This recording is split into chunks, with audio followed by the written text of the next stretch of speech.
সাইফুল ইসলাম ব্যাস নাম রেজিস্ট্রেশন নাম ১৬ ৪৬ ৭৯ উপজেলা বা উপজেলা পুরকালী। প্রতিদিনকার মতো আজকে ভবিষ্যতের ১১তম পর্ব মাল ব্যবস্থা নীতিমালা ২০০৯ এর আলোচনার যে বিষয়টি নিয়ে আপনাদের সম্মুখে আমি উপস্থিত হয়েছি। সরকার জলমল ব্যবস্থা নীতিমালা ২০০৯।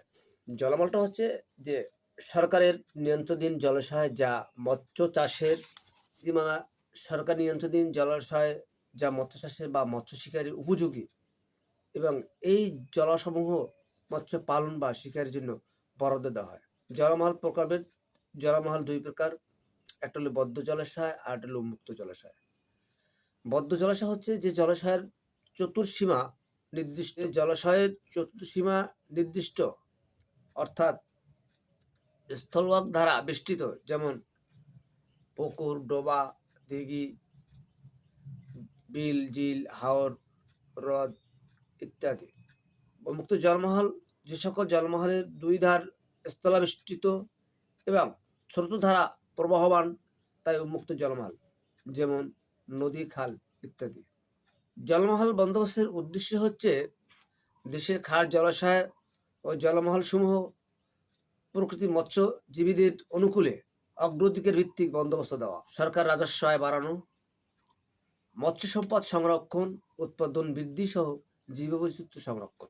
সরকারি জলমহল বন্দোবস্ত নীতিমালা ২০০৯ এর অর্থাৎ জলমহল বন্দোবস্তের উদ্দেশ্য হচ্ছে, আমরা এখানে তিনটি উদ্দেশ্য পাই।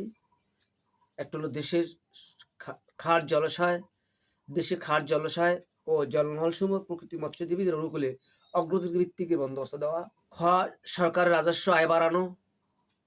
গ, মৎস্য সম্পদ সংরক্ষণ ও উৎপাদন বৃদ্ধি সহ জীববৈচিত্র্য সংরক্ষণ। এখানে জলমহল বন্দোবস্ত প্রাপ্তি প্রক্রিয়া আসলে কিভাবে, এই জলমহল বন্দোবস্ত আসলে প্রক্রিয়াটা উন্নয়ন প্রকল্প আওতায় ২০ একর ঊর্ধ্বে জলবদ্ধ জলমহল বন্দোবস্ত দেওয়ার ক্ষেত্রে এখানে ২০ একরের মধ্যে একটা কথা বলা হয়েছে এবং ২০ একর ঊর্ধ্বে একটা কথা বলা হয়েছে।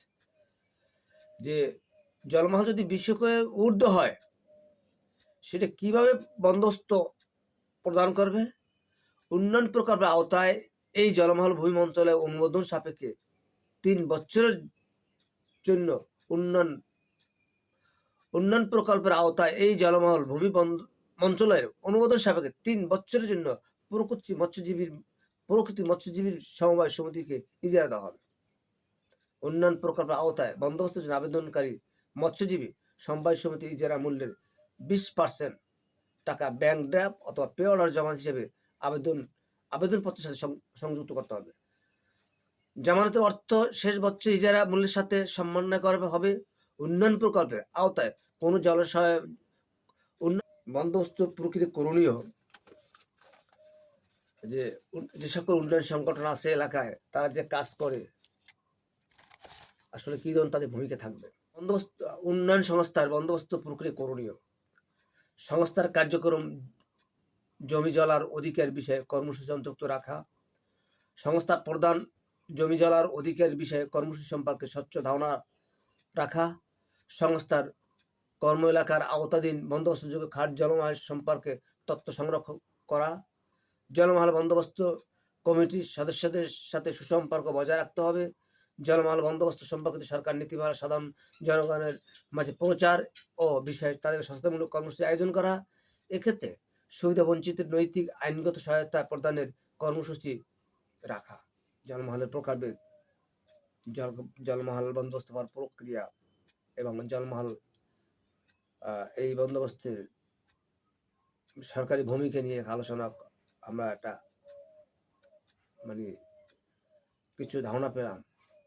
আসলে এই ধারণার সাথে যদি আমরা বাস্তবতার সাথে তাল মিলাতে যাই, এই ধারণার সাথে যদি আসলে কি ধরনের প্রয়োগ হচ্ছে বাস্তবে সেগুলো যদি একটু দেখি, খুঁটিয়ে দেখি, একটু যদি ভিতরের কথা যে ঝালাই করে দেখি বা অন্তর্নিহিত কি ধরনের জেলার কয়েকটি পুকুর আছে, বিশেষ করে তেঁতুলিয়া নদীর যে উন্মুক্ত জলমহল আছে, আসলে বাস্তব চিত্রটা কি।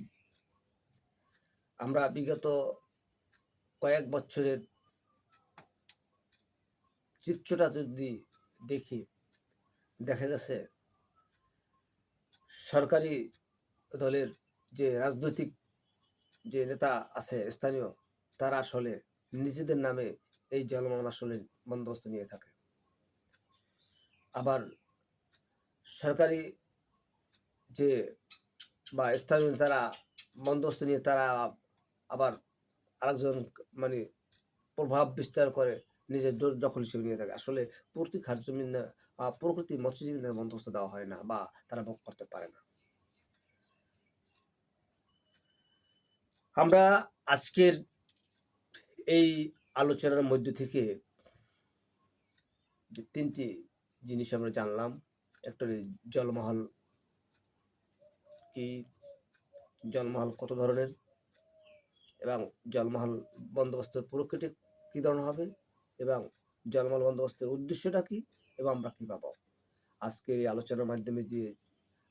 এই আলোচনার মধ্যে দিয়ে যে তথ্যগুলো আমরা পেয়েছি, আমরা যদি একটু সহায়ক হিসেবে কাজে লাগাতে পারি, আমার মনে হয় সরকারি জলমহল সরকারি সরকারি জল বন্দোবস্ত নীতিমালা ২০০৯ একটা বাস্তবায়নে আমি একটা অংশীদার হলাম। পাশাপাশি যে প্রকৃতির মৎস্যজীবী তারাও এই জলমহলটা ভোগ করতে পারলো। তাদেরও একটি তাদেরও একটি আত্মকর্মসংস্থানের সুযোগ হলো। দর্শক, আমার এই প্রতিদিনকার মতো ভবিষ্যতের যে ভিডিওগুলো আমি আপনাদের সামনে উপস্থাপন করেছি, আশা করি ভূমি বিষয় নিয়ে যদি আরো কোনো আপনাদেরকে তথ্যের প্রয়োজন মনে করেন বা আপনাদের সহায়তায় যে আপনারা আমাদের কমেন্ট করেন বা লাইক করেন বা আমার বিষয়গুলো শেয়ার করেন, তাহলে আমি পরবর্তী আরো ভিডিও করার জন্য আহ, উৎসাহ পাবো। সবাই ভালো থাকবেন।